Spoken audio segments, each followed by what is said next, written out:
Dr. Habermas, welcome, and thanks for making time for this. Alex, you're very kind. I'm looking forward to it. Sounds like a great topic today. So let me throw this question out here. Are we alone in the universe? And if God exists, why would we believe that?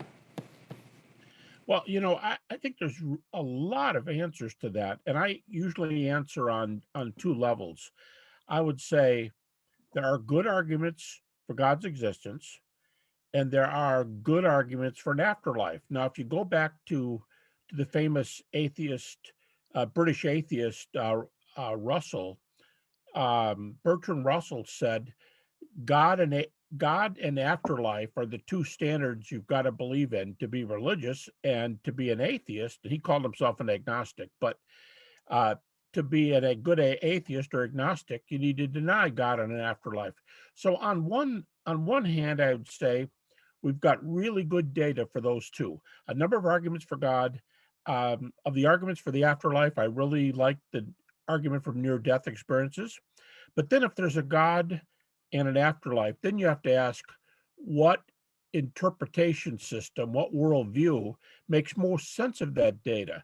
And then I would say there's even more evidence for Christianity than there is for God and an afterlife. And there's immense evidence on both sides. So that combination to me tells me I'm in the right place to be a Christian. What led you to focus so extensively on the resurrection of Christ? Well, people ask me that and they'll say, let me guess, you wanted to help people with doubts, right? I'll say, well, I do talk to hundreds of people with doubts, but I wasn't so altruistic. I started on this subject because was a very, I doubted very deeply. In fact, there's a story out there that I've told, and it's gotten around that I considered Buddhism and considered other religions, but Buddhism real seriously.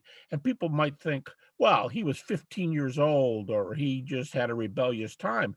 But this was after my PhD.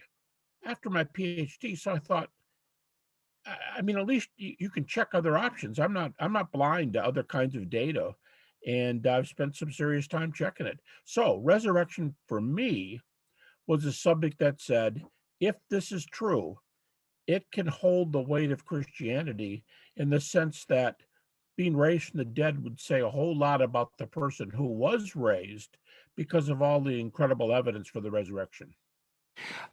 I remember back in 1981 when Carl Sagan had the famous NPR series Cosmos, and he would say regarding religious claims or the claims of Christianity, extraordinary claims require or mandate extraordinary proof.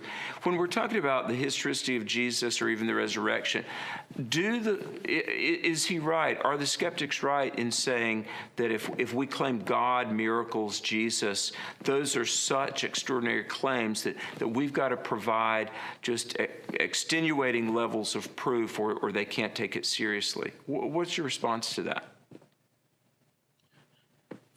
I kind of go back and forth on this, Alex. It's really interesting because I do think a lot of my friends, my philosopher friends, say, "No, that's just a prejudice. You start out with an open worldview and you just go for it." But even as a Christian, if somebody tells me they saw this person who was healed, or they had this incredible answer to prayer with evidence, I'll stop and I'll say, uh, excuse me for asking, but what kind of evidence are you talking about? So I do make that same kind of move. But I would say evidence for God and afterlife on the one hand, which basically only says all religions are shoulder to shoulder. When you say there's God and an afterlife, you can say Buddhists, Hindus, Muslims, Christians, we're standing there shoulder to shoulder, agreeing that naturalism, the world that the view that the natural world is all there is incorrect. But now, once the everybody who's religious looks at each other and says, "Well, so here we are. We've got God and an afterlife."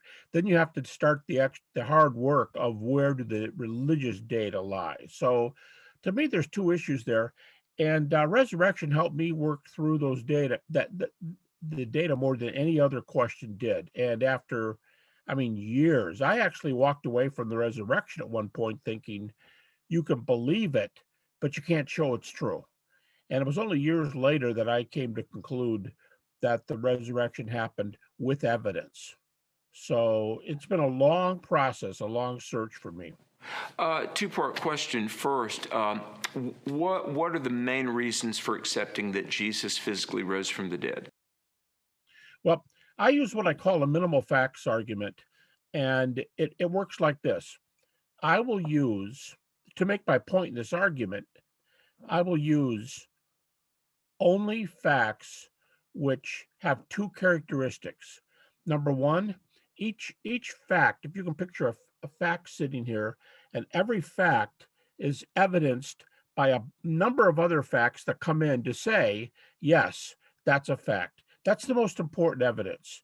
Good reasons to believe this fact. Then secondly, it's more like an accident of the good evidence is not as strong.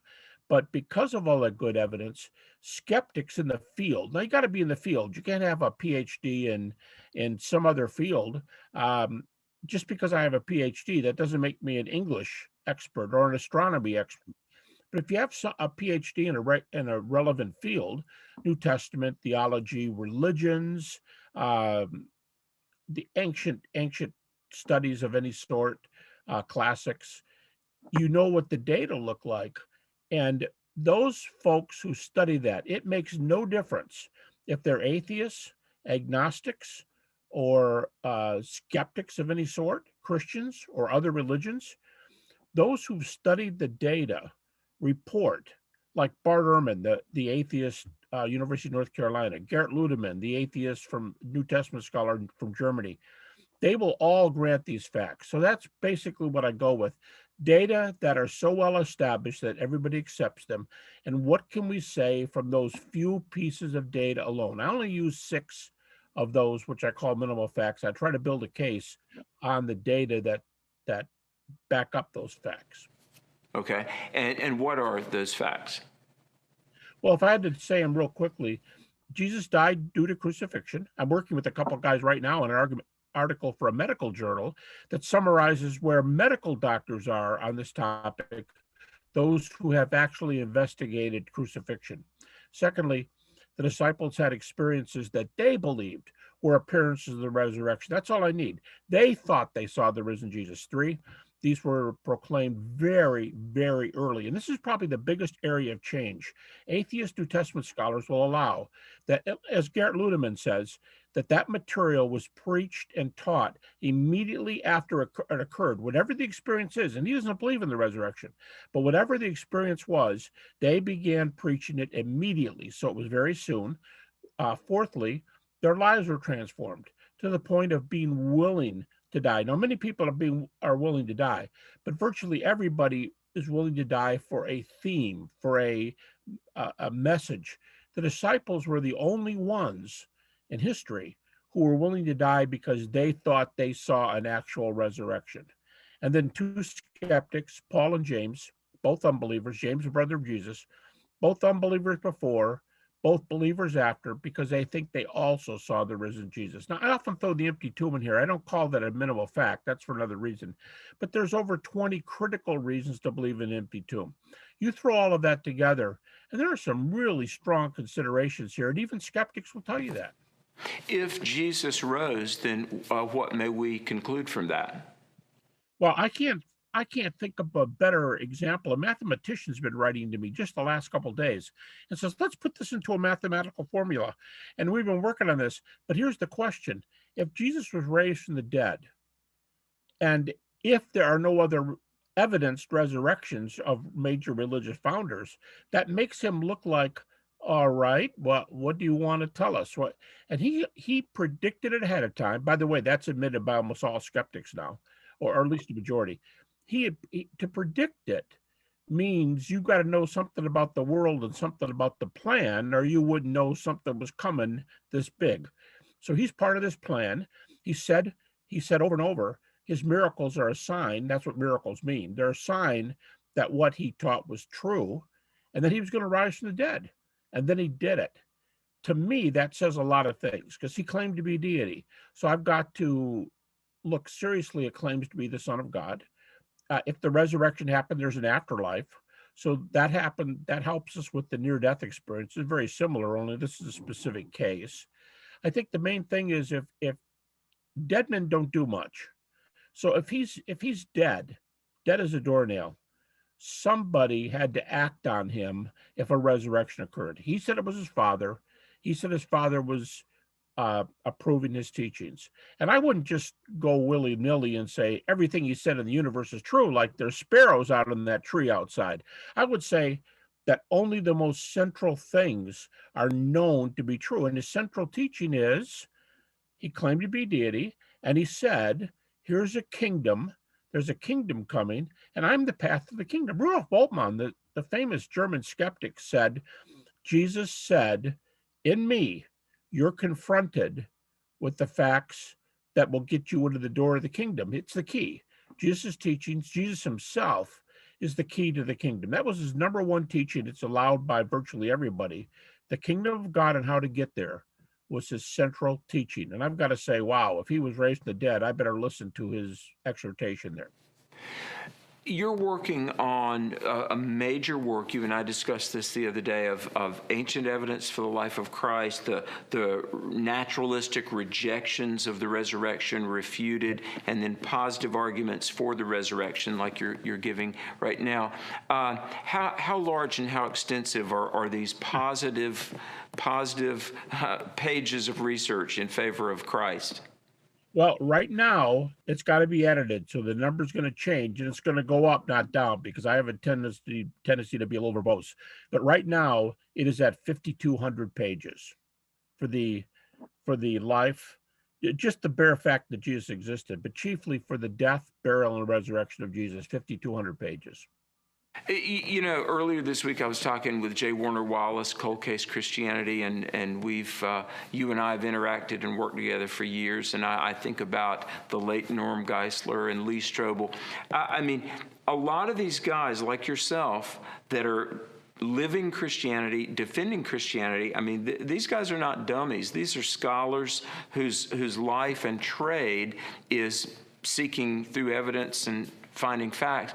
You know, I guess, let me say this, we've only got a little bit of time left. So often I dialogue with people that have maybe read a blog site and they're like, I walk away from God, I'm an atheist. But the guys that are the educated professional scholars are already Christian or are coming to Christ. Is it fair to say there's this great big disconnect between street-level atheism versus the academic world that is really coming to accept what the New Testament says? I mean, yeah, I would on that one. I would cite Bart Ehrman, who's probably the best-known New Testament skeptic in the world, an atheist, and he, I don't want to say makes fun of, but he goes off for many pages, 20 pages, 25 pages. He goes off on people who say Jesus never lived because he says, look, he said, I'm going to be honest with you. He said, there's nobody among you that I know of who has credentials. He said, except two of you, and anybody in the field knows who the two are. But he said, even those two don't have a university position. So he said, my point is, Bart Ehrman speaking, he said, there are no accredited scholars that he knows of among the thousands who teach in this area, no accredited scholars who teach in an accredited college, university, or seminary who believes Jesus doesn't exist. And you start with data. Now, for example, he gives 15 independent sources, all early, for the crucifixion of Jesus. And then he goes, now what? Are you going to tell me I accept these because there's good Bible verses? He said, well, first of all, I'm using a number of texts that are not in the New Testament. But secondly, he says, no, I don't accept this stuff because it's the New Testament. I don't accept the New Testament. But when I use verses from the New Testament, he says, I only use accredited verses. And that's that minimal concept. He only uses data that can be backed up. So I think it's a good way to do research. Bottom line, it's credible to accept what the New Testament says about Christ. Hey, we got to pull away. We've got to resume this conversation again at a very early time.